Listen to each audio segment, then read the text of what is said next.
hermanos sean unidos, porque esa es la ley primera. Tengan unión verdadera en cualquier tiempo que sea, porque si entre ellos pelean, los devoran los de afuera. 90 buques mercantes, 20 de guerra, 20 de guerra.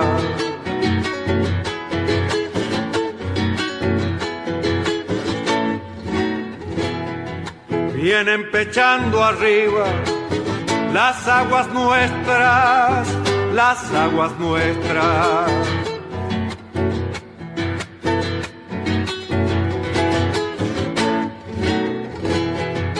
Veinte de guerra vienen con sus banderas, con sus banderas.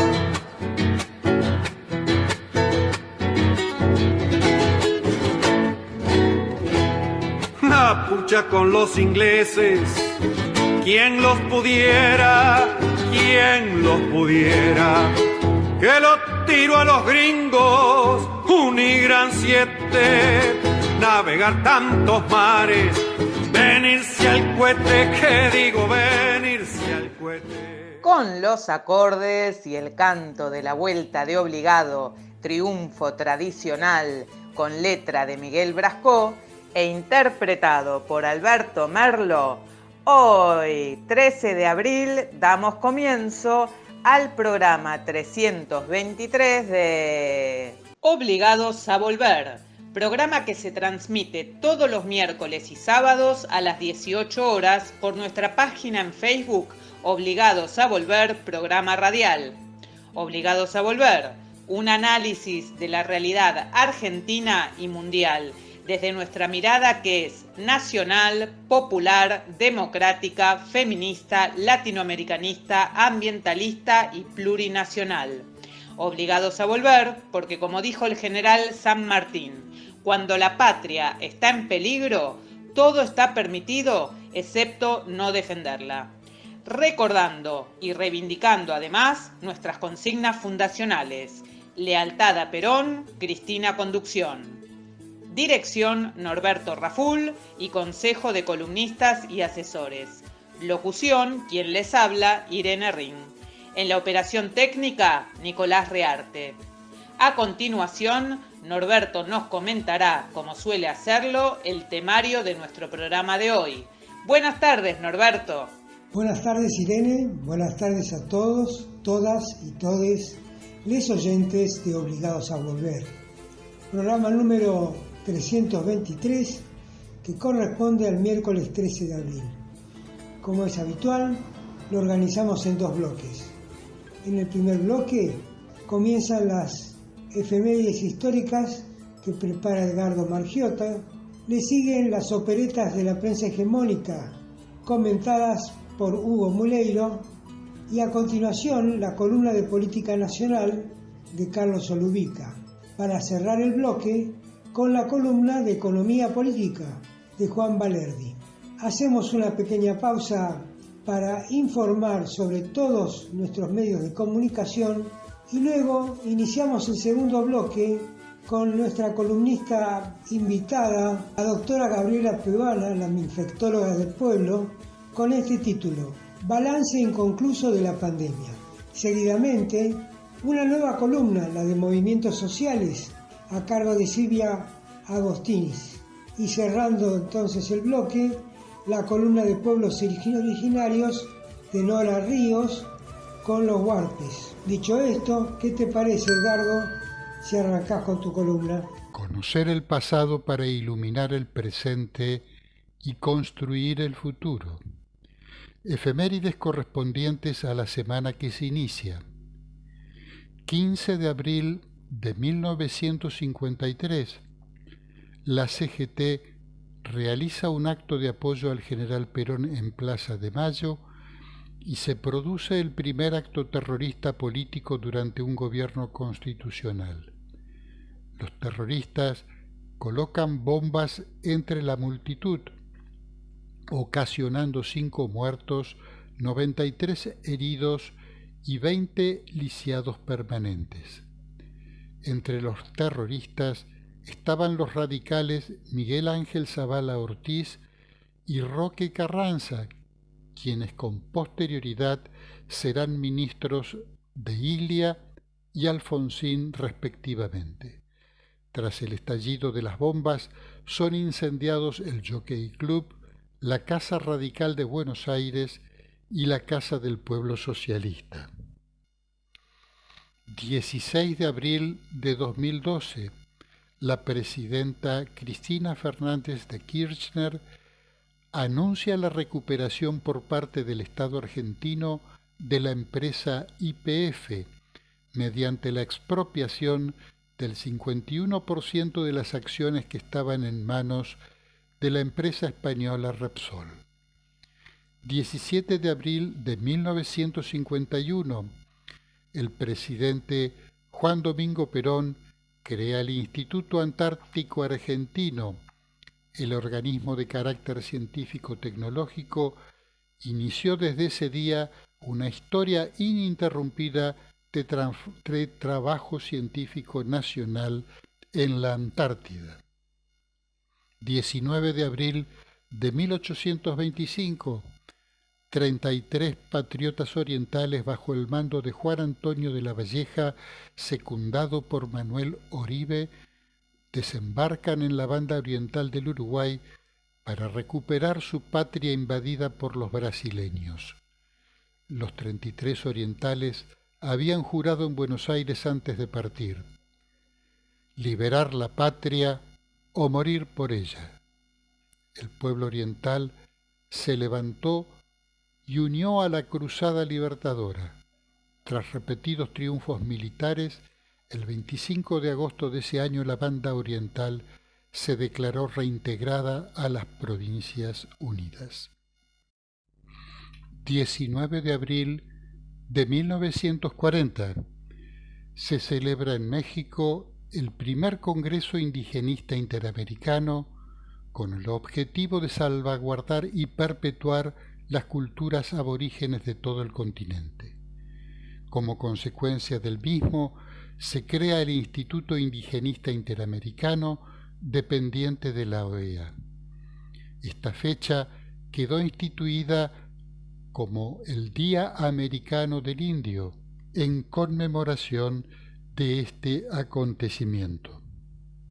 19 de abril de 1987, finaliza el levantamiento militar de los Caras Pintadas, liderado por Aldo Rico durante la Semana Santa, movimiento surgido en oposición a los juicios por delitos de lesa humanidad a militares que venían ocurriendo desde hacía un tiempo. Ese domingo de Pascuas, ante la negativa del foco rebelde de Campo de Mayo de deponer las armas, el presidente Alfonsín va en persona a intimar a Aldo Rico a que cese el alzamiento. Al concluir la reunión, los Carapintadas deciden terminar con la insurrección. A su regreso a la Plaza de Mayo, donde una multitud le expresaba su apoyo, Alfonsín anuncia el fin de la rebelión. Pero el sabor es agridulce. Suaviza sus críticas hacia los alzados, a los que define como héroes de la Guerra de las Malvinas, y habla en tono componedor. A los pocos días, el Congreso comienza a debatir la ley de obediencia debida que amplía los alcances del punto final. Si la norma del punto final había extinguido en febrero de 1987 las acciones penales por crímenes de lesa humanidad, la nueva ley directamente deja sin castigo a todos los oficiales al considerar que cumplieron órdenes. Solamente se contempla como delito el robo de bebés. Esta resolución de la crisis militar marca el principio del ocaso alfonsinista.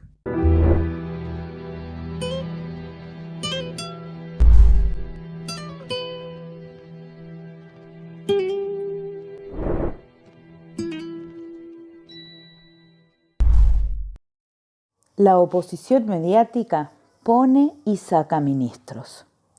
Por Hugo Muleiro. Voz Alejandra Benaglia. La crisis en el frente de todos sigue dando combustible a los medios opositores para instalar al gobierno en una etapa terminal de la cual, en el mejor de los casos, dicen que puede salir con un cambio de gabinete que en teoría fortalezca al presidente, sobre todo en el campo económico, en el que el candidato del Grupo Clarín es, otra vez, Martín Redrado. Mientras interviene en esta interna con un sinfín de rumores y versiones sin fuentes identificables, columnistas de Clarín y La Nación vieron con especial simpatía un rejunte político en el que priman dirigentes derechistas, cuya prenda de unidad es el antikirchnerismo y que se congregaron en torno del ex gobernador salteño Urtubey, el cordobés Schiaretti y el jujeño Morales. Simultáneamente, Lehmann en Infobae avisa que, como siempre ocurre, Estados Unidos irá por más después de que Argentina se alineó con la estrategia de Biden de elevar la tensión con Rusia en lugar de permitir condiciones para una negociación que frene la guerra en Europa.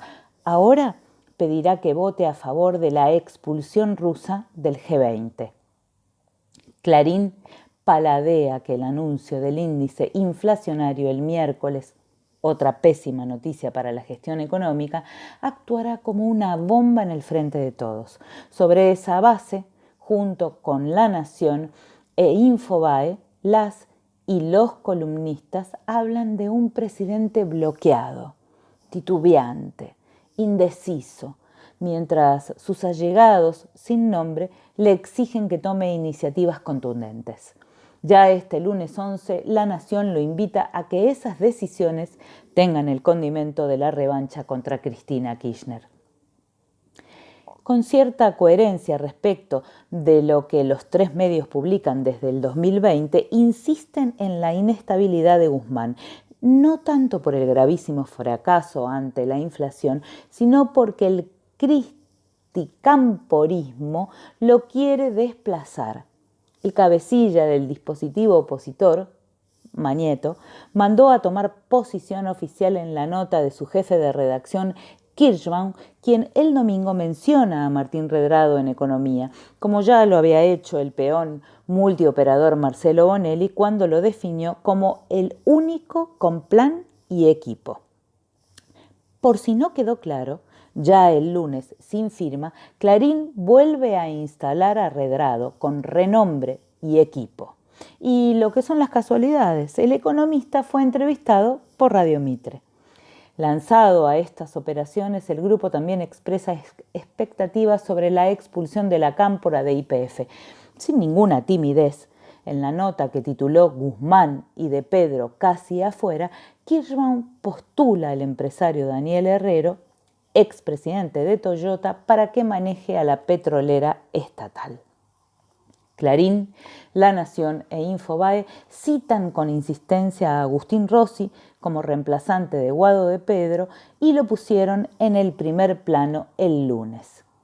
La danza de nombres en pos de una etapa albertista que profundice las diferencias con el kirchnerismo es acompañada por la promoción de un espacio político nítidamente conservador, publicitado, sin embargo, como un esfuerzo por superar la grieta. La lista de invitados de Urtubey describe por sí misma la orientación del espacio, aunque, por supuesto, eche mano a la cantinela republicana. Morales, Schiaretti, Randazzo, Monzó, Frigerio, entre otros. A Morales Solá le cayó bien simpático este foro. Lo ve incluso útil para contener a Milei, a quien la canaleta de su diario, La Nación, le había regalado media hora de pantalla pocos días atrás. Lo que parece difícil de contener es el ímpetu estadounidense. Se sabe de sobra que una concesión traerá la exigencia de una mayor. Cafierito se prestó a la manipulación de Estados Unidos en la OEA en los días en que se esperaba su voto en el directorio del FMI, lo que le dio una excusa aparentemente razonable. Pero ahora, el voto a favor de la expulsión de Rusia del Consejo de Derechos Humanos dispuesta por Washington en la ONU trae, según Lehmann, muy conocedor de la embajada, más exigencias: echar a Moscú del G20. Agrega que el presidente se mostró en principio reacio a esa medida que, como todas las anteriores de Biden, buscan que el conflicto en Europa escale más y más.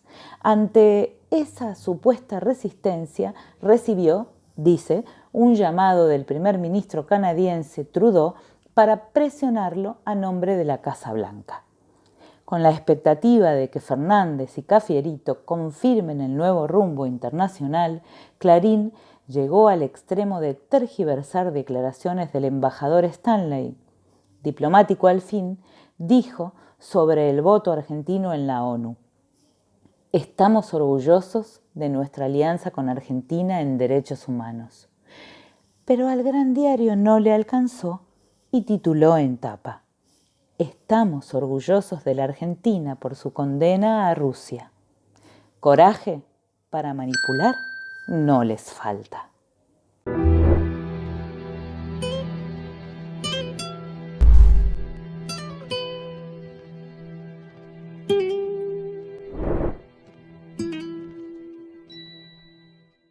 Hola, soy Carlos Solubica y voy a hablar de la política nacional. En el momento de realizar esta grabación es el lunes 11 de abril, pasadas las 17 horas. Estamos enfrascados dentro del Frente de Todos en un debate interno que involucra problemas que son, sin dudas, determinantes para nuestro futuro y que se relacionan entre sí: inflación, ingresos de los trabajadores y las trabajadoras, formales o informales, activos o pasivos, pago de la deuda del FMI, por nombrar los más escuchados en estos días. Pero hay otras cuestiones de mucho menor conocimiento y mucha menor repercusión en la amplia mayoría del pueblo argentino, que no deben ser dejados de lado o quedar afuera de la discusión política. Uno de ellos, que además tendrá novedades inminentes, es el de la conformación del Consejo de la Magistratura, el órgano encargado de seleccionar jueces y juezas para cubrir cargos vacantes y de evaluar el desempeño de los magistrados y las magistradas y eventualmente aplicar sanciones por el mal ejercicio de sus funciones.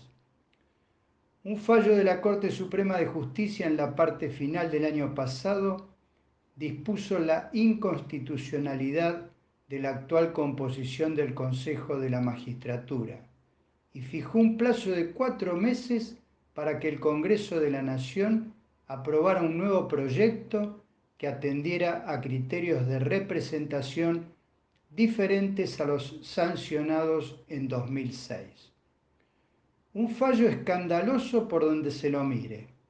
Los señores cortesanos no solo se tomaron más de 15 años para resolver un planteo de inconstitucionalidad realizado por uno de los colegios de abogados, el que representa lo peor de esa profesión, imponiendo arbitrariamente un plazo exageradamente exiguo al Congreso de la Nación. Claro avance de un poder del Estado sobre otro.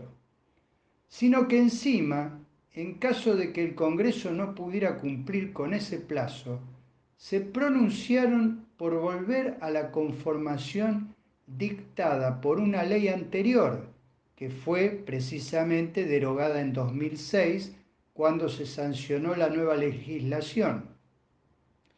Vieja ley en la cual la presidencia del Consejo de la Magistratura queda en cabeza del presidente de la Corte, otro claro avance de un poder del Estado sobre otro.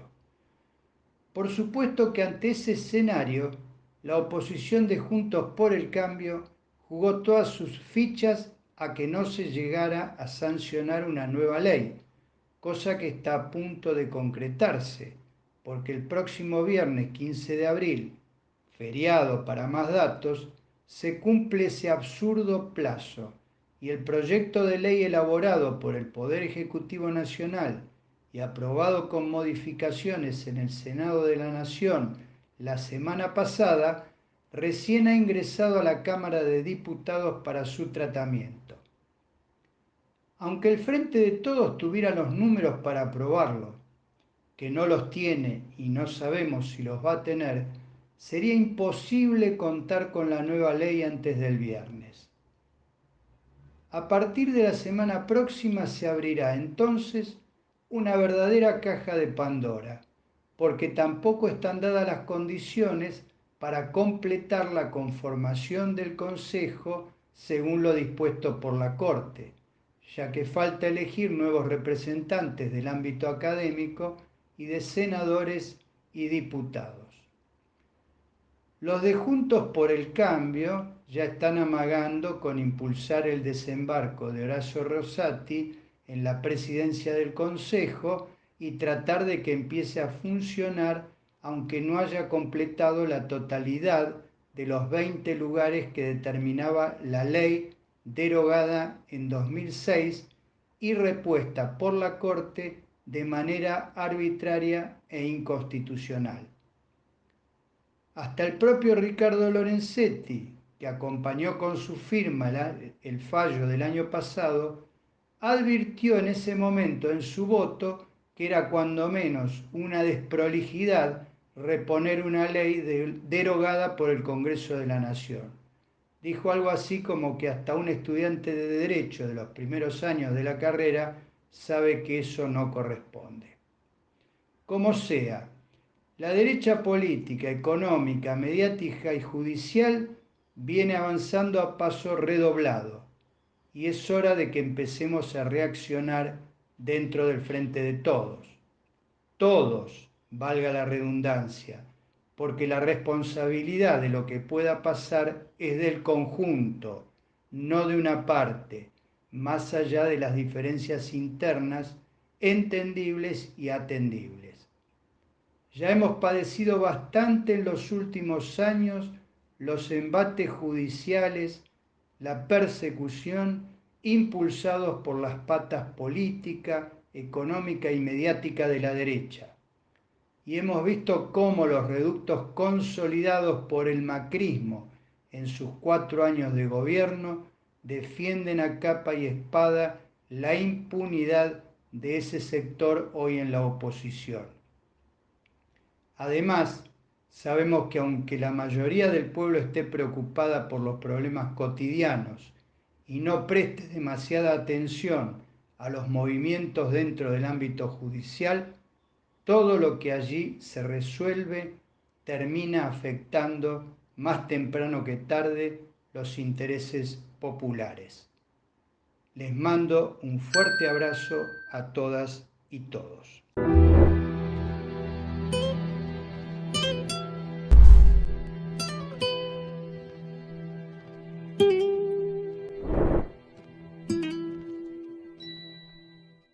Bueno, este es Juan Valerdi, economista, y voy a hablar un poquito de los últimos eventos económico-políticos que no se pueden separar. Me sorprendió bastante las declaraciones del ministro de Economía, que además de echarle la culpa por la inflación desbocada al conflicto internacional de Ucrania, en su momento a la suba del dólar, a la sequía, a la inundación, o a distintos problemas, ahora le echa la culpa de la inflación a las, entre comillas, desinteligencias internas o a la falta de apoyo y demás. El problema es cuando uno pone el carro delante de los caballos. Las desinteligencias políticas que se están dando, en especial alrededor de la discusión con el FMI, que claramente, salvo que Berbisky no se haya mentido en su nota, implicó algunas cosas que el ministro no solamente manejó por fuera del resto del Frente de Todos, sino también por fuera del entendimiento del presidente, lo cual es bastante más grave incluso que no haber charlado con el resto del Frente de Todos. Entonces, si el presidente se enteró hace poquito que le daban un préstamo para pagar el préstamo de Macri, con lo cual quedábamos pegados al FMI y Macri quedaba como un gran pagador, el problema que tenemos es que ahora nos estamos enterando que el ministro no puede manejar la inflación si no estamos todos de acuerdo en que la forma de manejarla es dejarla que corra, hacer pacto de caballeros, hacer franela, lustrar los huevos en vez de romperlos para hacer tortilla, muy en línea obviamente con Pulfas, y que lo importante es acumular reservas en el Banco Central para que el dólar no suba. El dólar no está subiendo hace tiempo, así que no estaría entendiendo cómo funciona la mecánica.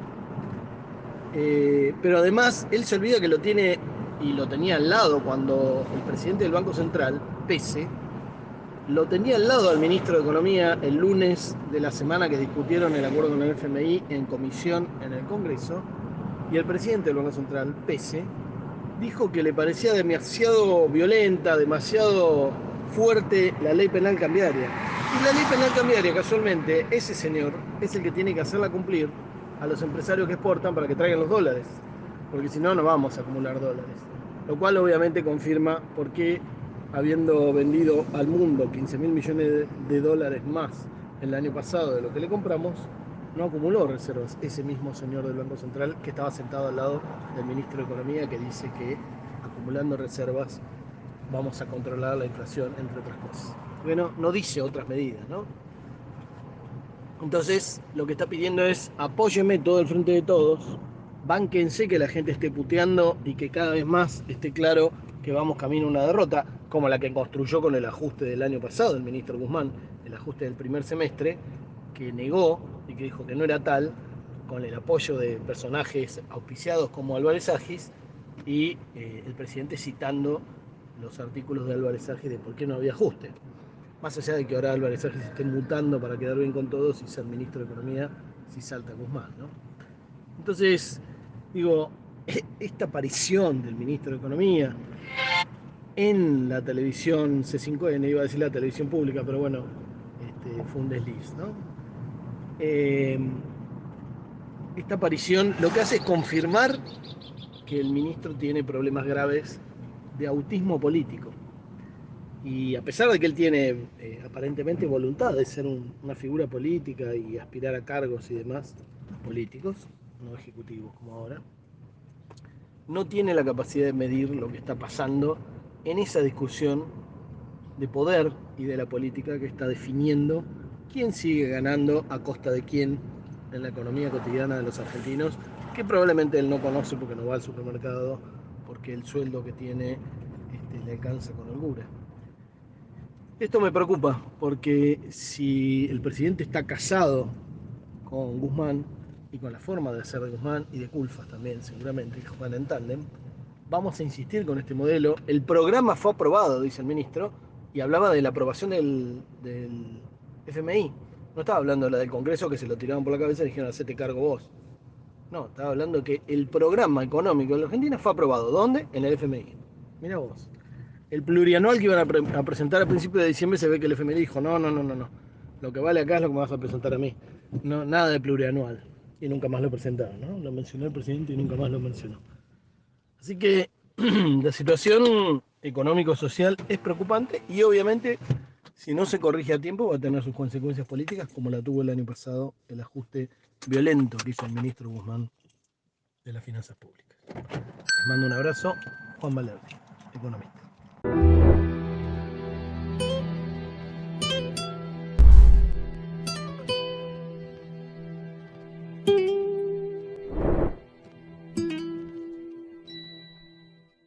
Obligados a Volver se solidariza con Milagro Sala, injustamente detenida desde enero de 2016, y con todos los demás detenidos y perseguidos por el régimen macrista y sus cómplices del sistema judicial, por la pronta liberación de los presos políticos.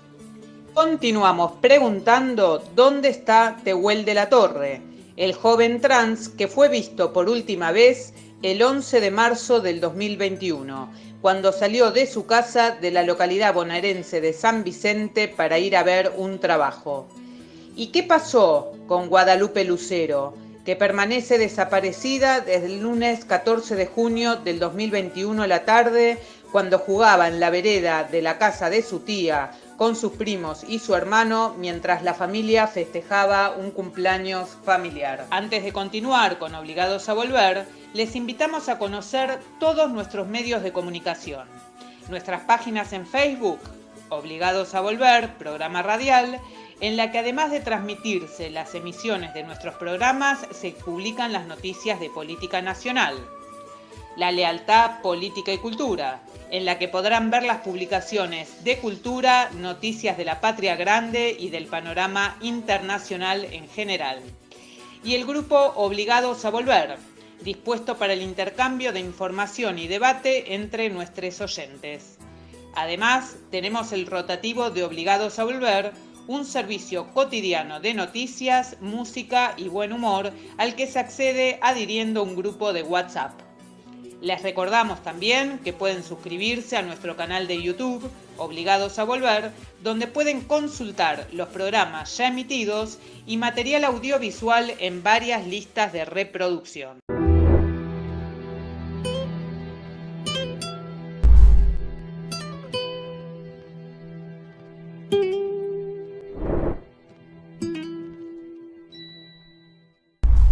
Balance inconcluso de la pandemia, por Gabriela Piovano.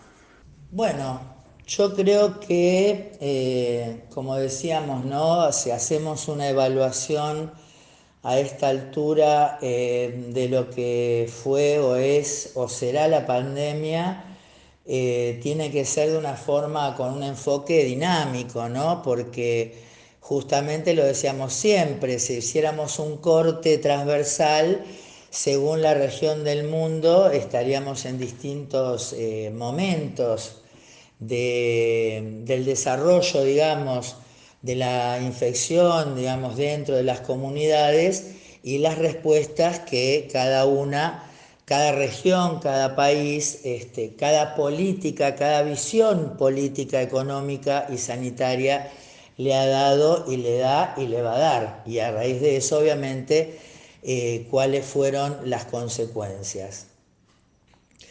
En el caso del mundo en general, bueno, hay un alarde de desprolijidad, de priorizar los intereses particulares, sectoriales, económicos, por sobre el manejo, digamos, inteligente, ¿no? Que hubiera sido realmente cerrar la circulación drásticamente los primeros días, tal vez 14 o 21 días, los circuitos, digamos, de los viajeros entre China y los lugares que ya estaban afectados, soportar, digamos, las pérdidas que podrían haber ocasionado en las empresas, en las compañías aéreas, la queja de los viajeros, etcétera, etcétera, y la verdad que hubiera sido una anécdota.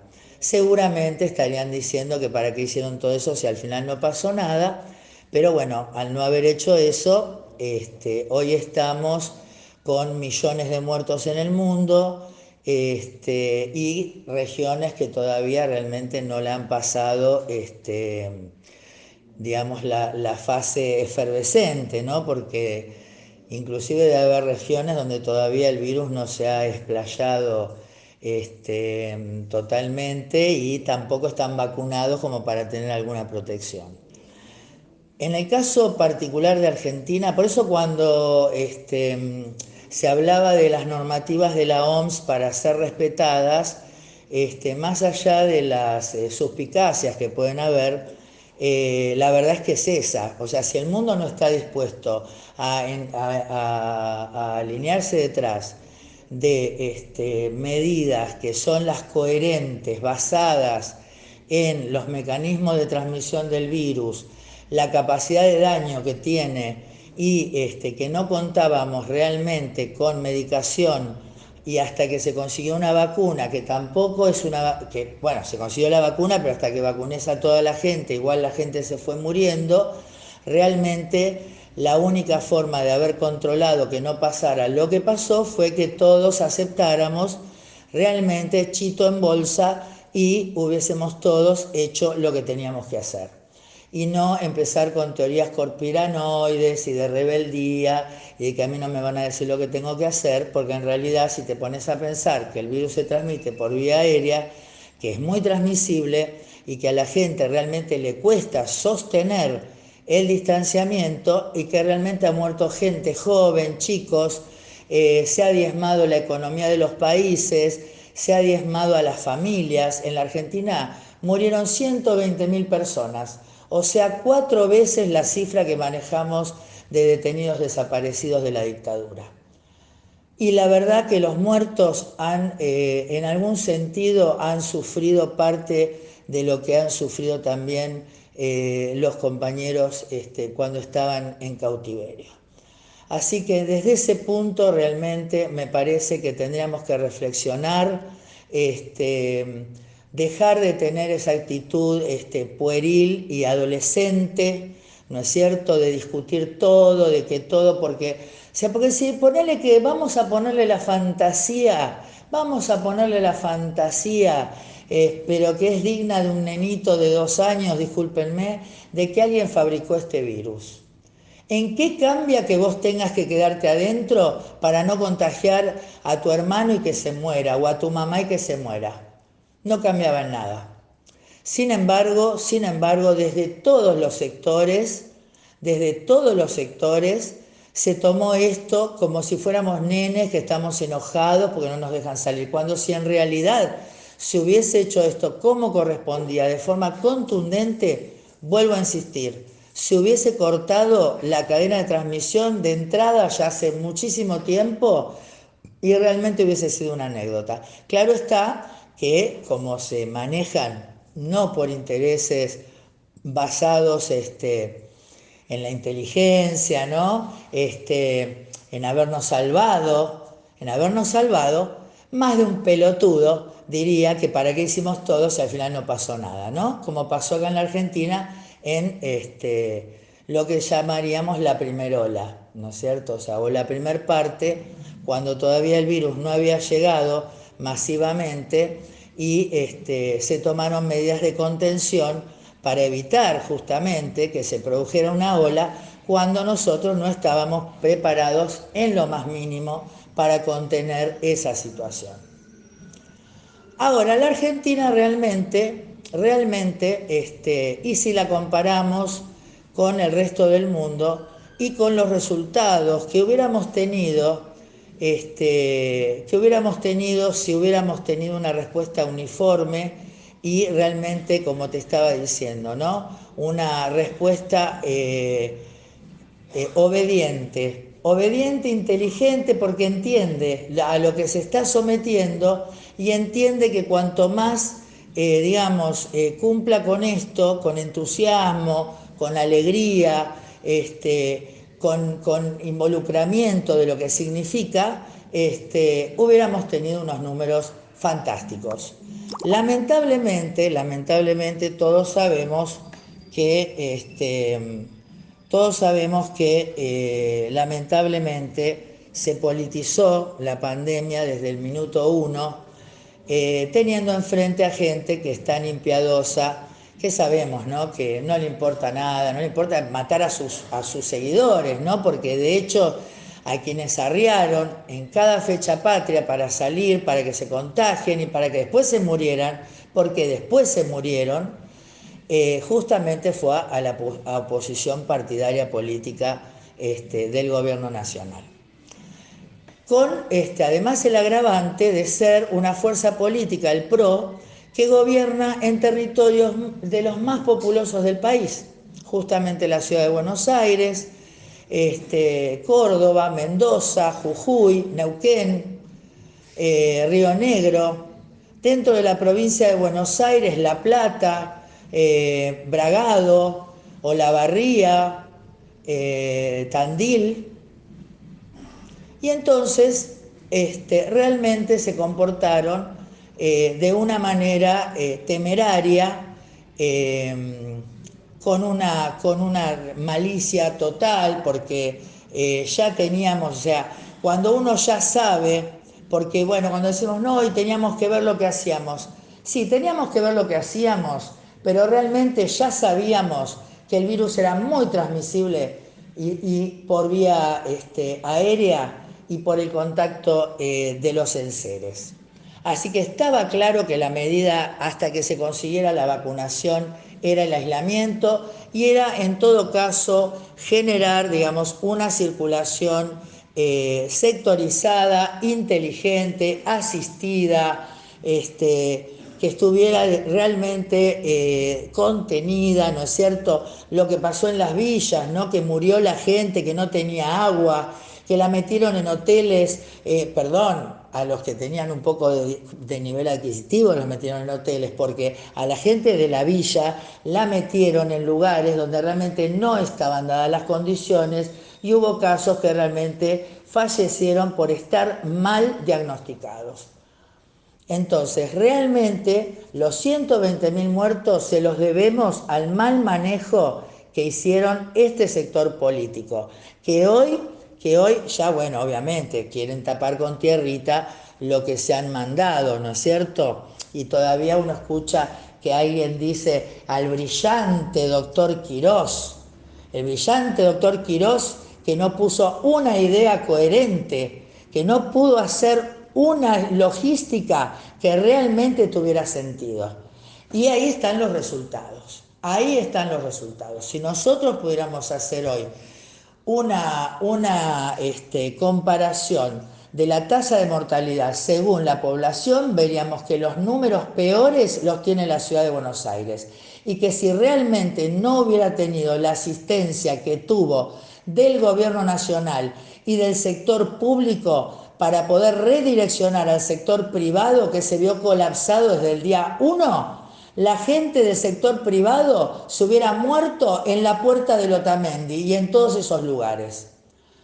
Así que lamentablemente el manejo de la pandemia, que digamos, desde el día también el presidente entendió que debía manejar, digamos, logísticamente a los tres sectores como un solo sector, porque el sector privado y de obras sociales per se no iba a poder dar ni gestionar todo lo que iba a hacer falta para, digamos, masivamente y tener, digamos, realmente el volumen que se necesitaba para dar asistencia.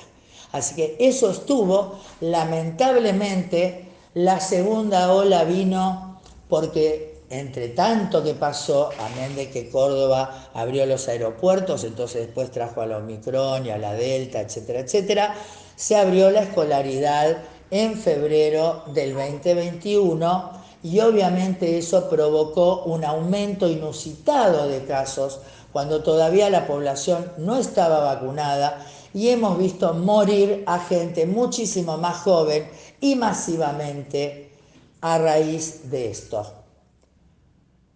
Como lamentablemente se maneja la culpa, la vergüenza, el hecho de que esto, digamos, de alguna manera se corre el riesgo, ¿no? Porque como acá justamente esta gente no afloja, esta gente vos estás muerto tirado en el piso y te echa la culpa.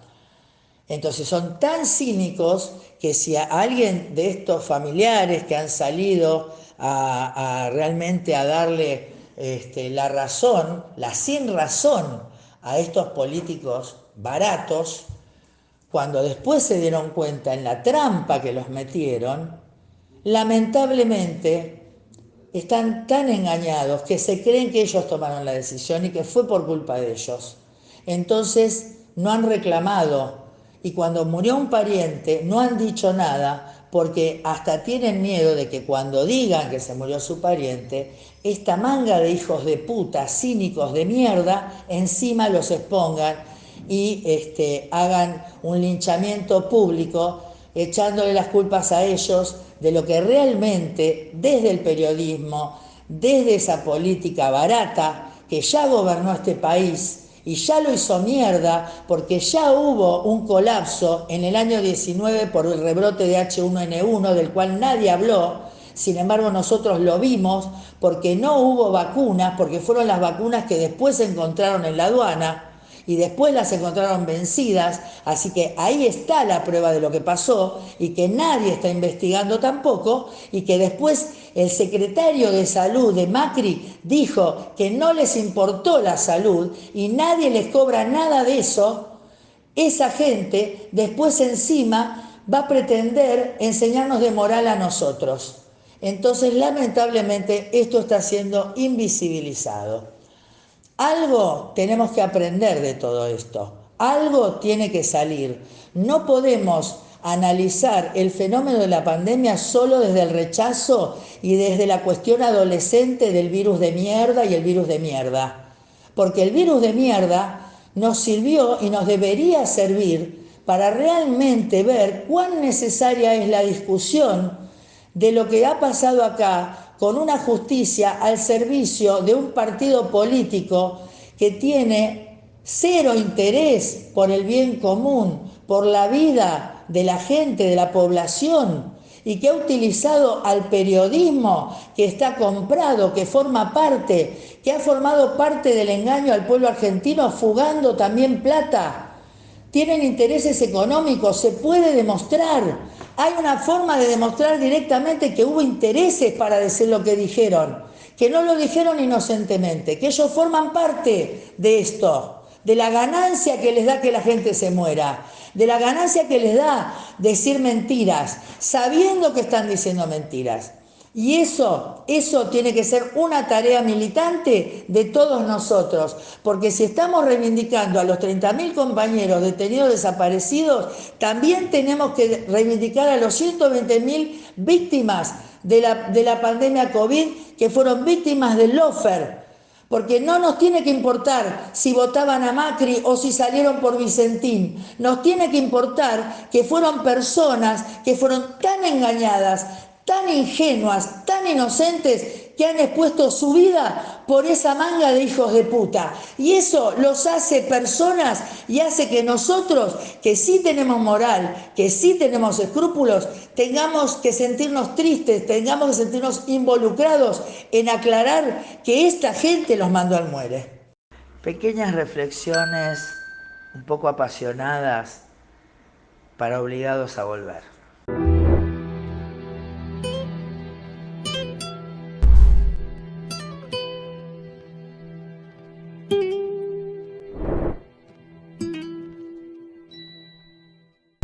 Hola, buenas tardes a todos, todas y todos los oyentes.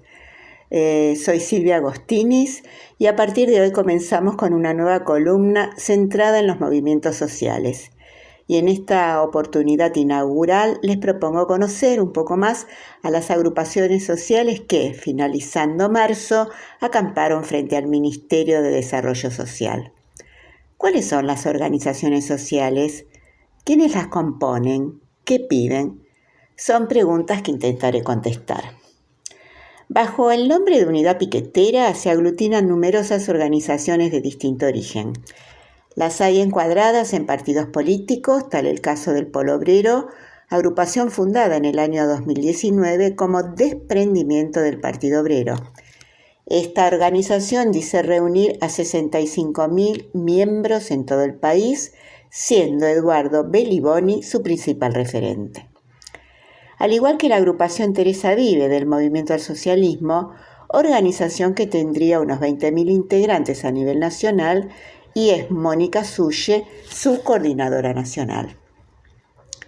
Las hay nacidas en situaciones de crisis económicas sociales, como el movimiento Teresa Rodríguez, cuyo origen se remonta a los años 90, en plena política privatizadora del menemismo, y lleva el nombre de una mujer asesinada por un operativo represivo de la policía neuquina en 1997. Con el correr de los años se dividió en distintas corrientes. En tanto, el Frente Organizaciones en Lucha en sus orígenes nucleó a diversos grupos nacidos en la crisis del 2001, año marcado fundamentalmente por los acontecimientos del 19 y 20 de diciembre y la huida del entonces presidente Fernando de la Rúa en helicóptero de la Casa Rosada. En la actualidad, o más precisamente desde el 2014, son un único espacio. Damaris Rolón es la vocera y cara visible a quien muchos conocimos en esta oportunidad por ser entrevistada en un programa televisivo. El movimiento Barrios de Pie Libres del Sur también nació durante aquellos intensos días de diciembre del 2001. Tienen presencia en casi todas las provincias, cuentan con alrededor de 60.000 personas entre sus filas, siendo Silvia Saravia la coordinadora nacional. Vale mencionar que en el 2018 un sector liderado por Daniel Menéndez decidió aliarse al kirchnerismo conformando Somos Barrios de Pie, es decir, se dividió del movimiento original Barrios de Pie. Claro, hay que tener presente que otros movimientos sociales de similar origen y con similares estrategias de reclamo hoy son parte del gobierno nacional. Más específicamente nos referimos a Emilio Pérsico del Movimiento Evita, quien es secretario de Economía Social, Rafael Klegger del Movimiento Dignidad, actual director nacional de Políticas Integradoras, Fernanda Miño, actual secretaria de Integración Sociourbana, proveniente del Movimiento Patria Grande, cuyo referente es Juan Grabois, y quien, si bien no participó de la ACAMPE, se acercó a expresar su solidaridad con los reclamos. Y hay más, simplemente nombré algunos. ¿Qué reclaman? Lo urgente para estos movimientos nucleados en la unidad piquetera ahora es la incorporación de más beneficiarios al programa Potenciar Trabajo y aumento de la asignación mensual, que actualmente es de 16.500 pesos, con una contraprestación laboral de 4 horas diarias, y el aumento y la mejora de la asistencia a los comedores populares. En lo inmediato, avanzar en la transformación de trabajo genuino y en blanco de este plan de empleo. Y sí, los programas sociales compensan la falta de trabajo o de ingresos insuficientes. A mayor población incorporada al mercado de trabajo y a mayor nivel de salarios, menos necesidad de políticas públicas de transferencias de ingresos, es decir, menos planes. Recordemos que actualmente poco menos de 4 de cada 10 argentinos está por debajo de la línea de pobreza, es decir, sus ingresos son insuficientes aún trabajando. Pues hoy, como en otros momentos, como fueron los finales de la década del 90 y los principios del 2000, tener trabajo no asegura una subsistencia digna. El piquete, es decir, el hecho de asentarse a acampar en un lugar haciendo visible una situación problemática, es una modalidad nacida en las filas obreras y que se realizaba en los ingresos de las plantas fabriles.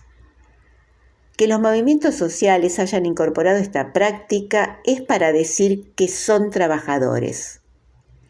Los protagonistas del 9 de julio son partícipes del Potenciar Trabajo y seguramente aquellos con hijos menores cobran la asignación universal por hijo y la tarjeta alimentar. Si consideramos estos 3 programas, ¿de cuánto estamos hablando? Presten atención. 27.600 pesos para una pareja con un hijo, 35.700 pesos para una pareja con 2 y 43.800 para una pareja con 3 hijos. Este mes debe adicionarse el bono de 6.000 pesos.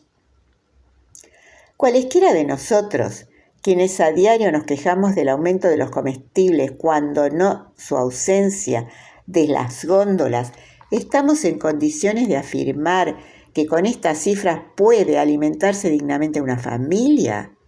Cualesquiera de nosotros podemos afirmar que prefieren mendigar un plan antes que un trabajo dignificante.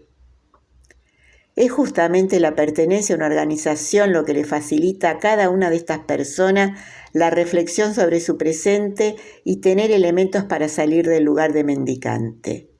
Sí, no cabe duda que es molesto y nos enoja encontrarnos con un piquete que nos impedirá llegar a tiempo a nuestro trabajo, no lo dudo. También es cierto que la jubilación mínima es muy mínima y es necesario aumentarla. El malestar de aquellos que llegamos tarde es entendible y lícito, al igual que el de los jubilados y tanto como aquellos quienes hacen el piquete. Vale aclarar que la denominación de piqueteros, si bien sus protagonistas la han resignificado positivamente, pues como dije previamente, autodefinirse como tales les permite considerarse trabajadores, es utilizado en los medios hegemónicos, así como entre los partidos opositores e inclusive por el común de la población, descalificatoriamente, aludiendo a gente que no quiere trabajar, que vive de la teta del Estado, vagos, negros, choripaneros, y siguen las descalificaciones. Y a tal punto a la oposición, y con tanta claridad la oposición manifiesta abiertamente su desprecio para con aquellos compatriotas cuya subsistencia está tan comprometida, que el Lord Mayor de esta dignísima ciudad ha solicitado que se les quite el plan a aquellos que se manifiesten. En sintonía con este pedido, el diputado Waldo Wolf, junto a otros 15 legisladores, presentó un proyecto de ley en la Cámara de Diputados. Para seguir sumando, el legislador porteño de La Libertad Avanza, el partido de Milei, Ramiro Marra, hizo lo propio ante la legislatura porteña para que el gobierno de la ciudad anule subsidios y planes sociales a las familias beneficiarias que concurran a marchas y cortes de calle junto a menores de 16 años. Pero además, el joven Marra ha llamado a conformar el movimiento antipiquetero argentino. Así, ya que estamos, estimulamos el odio. Y de modo paralelo, el arco opositor, liderado por Juntos o Divididos por el Cambio, ya no sé, no acompañaría el proyecto de la creación del fondo para pagar al FMI con los dinerillos fugados.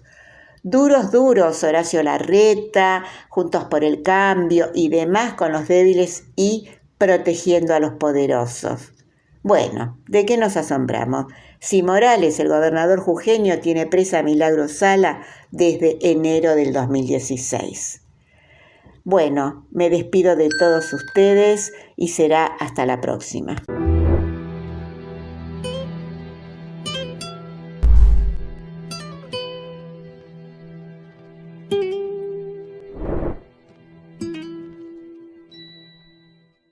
Muy buenas tardes, soy Nora Ríos y hablo sobre los pueblos originarios. Hoy les estaré comentando sobre la vida, costumbres y casi desaparición de los pueblos hermanos originarios huarpes. A mediados del siglo XVI, la población huarpe se extendía por una amplia área al pie de la cordillera de los Andes. La instalación indígena se realizaba en grupos establecidos en una porción de territorio determinada.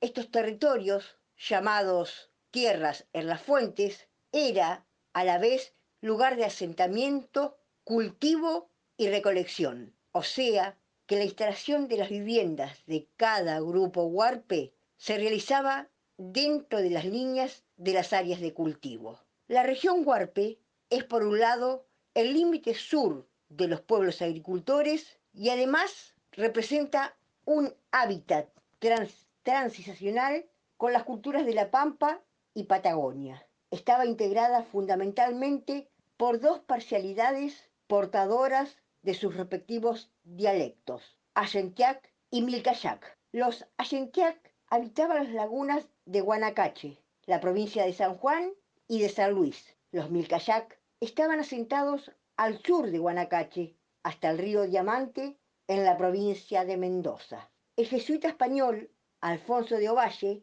los describió como delgados y altos, de piel muy oscura y que corrían con gran velocidad y resistencia.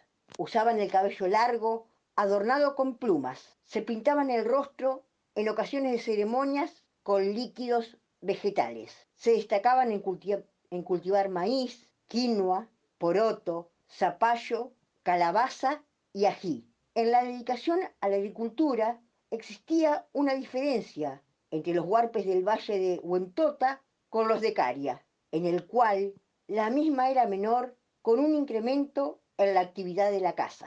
La recolección fue también una actividad importante en la obtención de recursos alimenticios y se centraba principalmente en la cosecha de vainas de algarrobo y drupas de chañar, que eran la materia prima para elaborar panes y fundamentalmente bebidas alcohólicas. La importancia de la recolección de las vainas de algarrobo en la economía huarpe está evidenciada por la existencia de las tierras de los valles centrales, de bosques llamados algarrobales. También se dedicaron al arte, emplearon figuras antropomorfas para alfarería o talladas en piedras, hicieron pictografías, pero sobresalieron en la cestería. Eran tejedores de fibras vegetales, totora, confeccionaban cestos y canastas de diferentes formas y tamaños, especialmente para uso doméstico. Corrieron la misma desgracia de muchos hermanos originarios, la conquista española. Primero fue la expansión y penetración inca que llegó del noroeste. Al Valle de Uspallata fue trasladado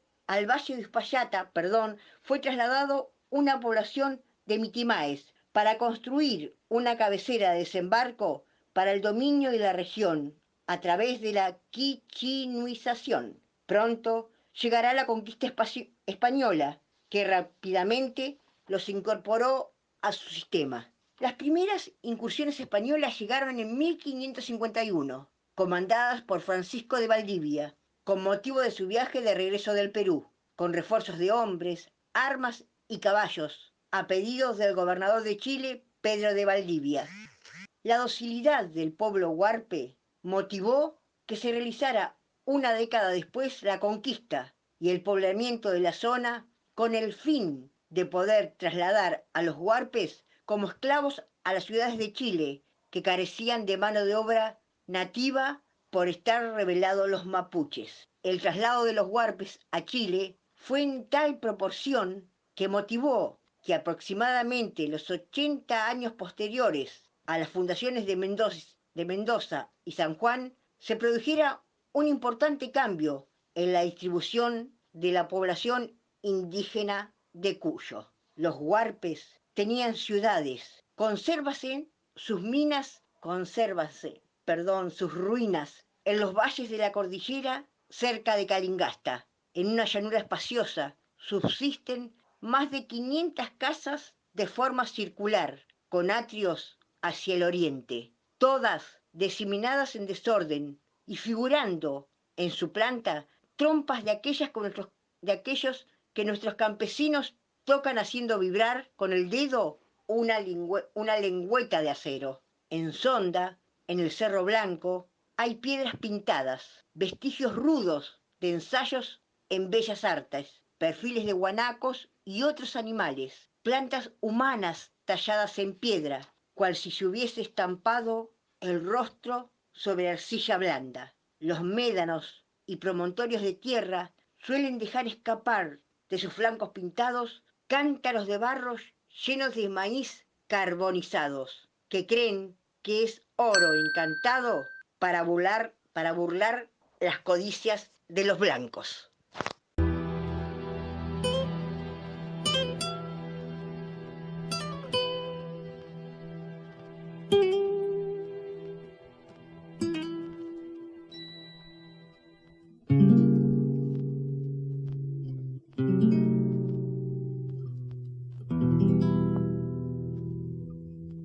Se nos está terminando el programa. Agradecemos a nuestro operador Nicolás Rearte por su trabajo que nos permite salir al aire, a todos les oyentes por su atención, especialmente a los que ponen me gusta en nuestras páginas de Facebook.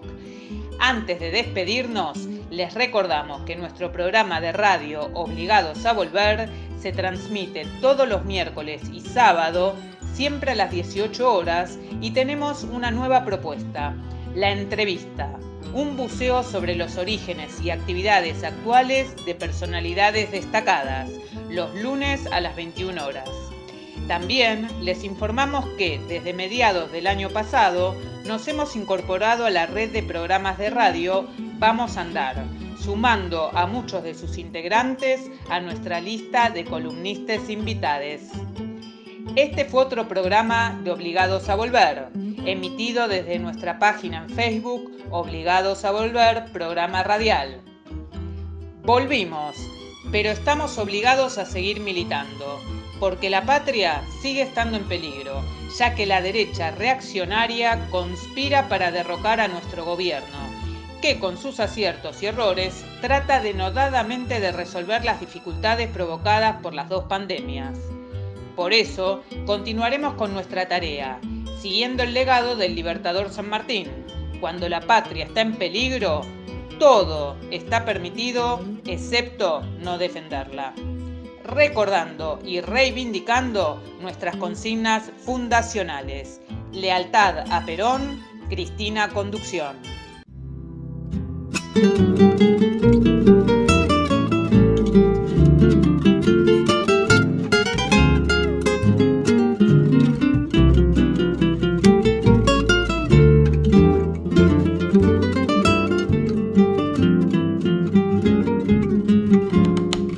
Patria es mi gente en su tierra,